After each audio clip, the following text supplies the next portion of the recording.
Hey, what's up, Unbroken Nation? I'm curious for you, what prompted the want to go and have those confrontations and honestly, probably some very incredibly difficult conversations? I felt it was the only way that I was gonna heal. For me, I felt like I needed to know, and it's individualized for each person. For me, it was for me to understand and heal. And we live in a society where, right now, as you know, it's very divisive, and one side takes one side and one side takes the other. And basically, what is the root cause of that? We get hooked into one side of a story and we never gather the full facts and then make a decision, right? So, in order for me to forgive myself and forgive the people who actually I had to deal with, I need to understand why they did the things that they did. I needed to understand and hear their side of the story, because then I would go through life maybe being judgmental of others. And part of my what I'm trying to do, and what I teach my kids, is to really try and practice the pause before you be judgmental of others, and try to ask questions and gather the facts. Because if you don't, we have a way of making up stories that are just not real. We're great storytellers, right? And most of us don't know how to question our thoughts in real time. So what I've learned in positive psychology, and kind of deviating, but we went this way, is to learn real-time resilience skills and learn how to become your own cognitive-based therapist. And by doing that, by finding the evidence for and the evidence against a certain thought based on a thinking trap that you may be experiencing, such as mind reading or externalizing or personalizing or maximizing, minimizing, I think it's really important to put things in perspective and to understand where this is coming from, and is there any validity to the information that you're thinking and what you're gathering. Yeah, that's actually such a great point, and I've never thought of the words real-time resiliency. That just really hit hard for me because I always try to make meaning in the present as opposed to the past, and I found that to be very beneficial in my life. Do you think that that is a tool that can help people navigate that space of feeling like massively unhappy and disconnected? There's probably a bunch of different components, but it's definitely a tool. I know it's for me. Like, listen, I'm a survivor just like you, Michael, of trauma, right?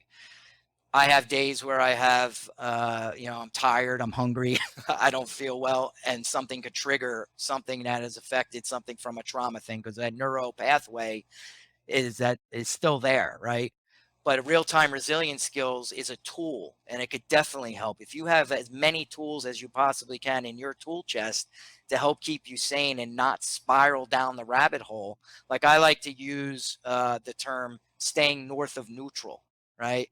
When you look at a pie chart and you look at a wheel of life, and each piece of pie is a part of your life, such as relationships, career, whatever it is, spirituality, and for some reason at your job something bad happens and you go from a 7 down to a 3, what do? You got to dig into your tools, and one of those tools is real-time resilience skills to question the thoughts that you're having, because you may be thinking, oh, my boss is an asshole. Right? He It just might did. be.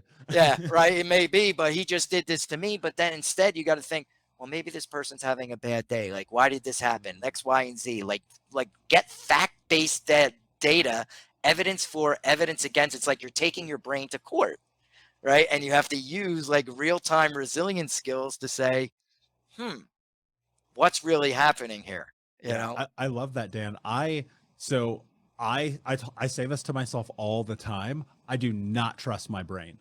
Like when when you understand neuroscience, when you Yeah. understand the impact of trauma and being in a cortisol state and what it's like to grow up in that, and then to like navigate dissociation and then recognize behavioral patterns, and then you get into these things that are triggers and emotional scars. It's like your brain is not trustworthy, right? And this was my experience, until I understood the research and the science and the Yes. practical functions of the brain. Because Ah, I realized something really important, and I'm going to lead somewhere, and I want to know your thoughts on this.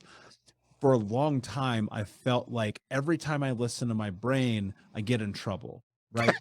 But every Yeah. time I listen to my gut, I'm right. And I was thinking, I was coaching one of my clients recently. I said, how many times have you had this moment where you meet someone or you do something or you're in an interaction, you're like, that doesn't feel right. And then a month, 6 weeks, 5 days later, it doesn't matter. You go, damn it, I should have trusted my gut. Yeah. Do I, Yeah. am I on the right path there? Oh yeah, you have an intuitive thinking system, which is your gut feeling. And when you're making like some serious, there's a difference between making a short-term decision when you're going to the store and you got to purchase something off the shelf, compare with like a decision that's really a hardcore decision that you have to make that may impact your life. It's always the good if you could sit on it and really kind of think about the decision and not rush into the decision, right? Sometimes those things come quickly. It's your gut feeling. Like, for instance, just as an example, you probably had this experience. You look at the weather report, they say it's going to rain. You look in the mirror, you're talking to yourself, brushing your teeth, say, I should take my umbrella today, right? And that's your gut telling you. And then your other voice comes into your head, which is metacognition, because you're talking to yourself, says, nah, you don't need the umbrella. That's your ego. What happens? You go outside, you don't bring the umbrella, and you get rained on. You're like, I should have brought the umbrella. Right. So it's so true. It's like, depends on what kind of decision you're making. But I always try to listen to that first voice. Whenever I question Mm. myself from when I say, nah, I'm like, whoa, whoa, whoa. What's that nah? That's when I got to say, practice the pause, Dan. Practice the pause.